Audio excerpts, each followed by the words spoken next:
Thank you, and good morning, Chair Hudson, Vice Chairs, members of the committee. My name is Nathan Sosa. I'm State Representative for District 30. I'm very happy to be back in front of the House Committee on Higher Education. As many of you know, I served on this committee for the past 2 sessions. And one of the things that we heard over and over again was that students are struggling to survive. It isn't just rising tuition and fees. The problem is much deeper and it's much broader than that. When we think of college, most of us probably think of stately halls covered in ivy or libraries filled with old books or maybe pep rallies with smiling students and football games filled with cheering crowds.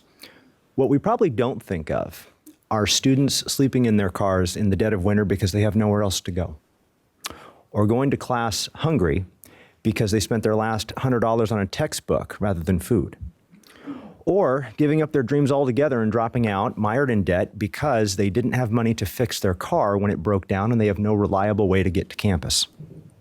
We heard these and similar stories many times over the last 2 sessions, and it was some of the most moving testimony that I have heard in my time in this building. As somebody who grew up in poverty and as the first person in my immediate family to go to college, these stories really resonated with me. And they inspired me to bring this bill along with many of the people that you are going to be hearing from after I'm done. And they echo stories that I heard as a youth mentor when I was working with college students at Portland State University as well as Lewis and Clark. HB3182 is a successor to many of the bills that we have seen over the past couple sessions designed to address part of this problem. The bill does a few things. It allocates $10 million to the Higher Education Coordinating Commission to provide grants to each university to help students struggling with their basic needs, things like food, housing, and transportation. It allocates $6.5 million to HEC to provide grants to nonprofits that provide affordable housing to students, and it establishes a task force on student housing to study the lack of affordable student housing while coming up with policy recommendations to try to address the problem.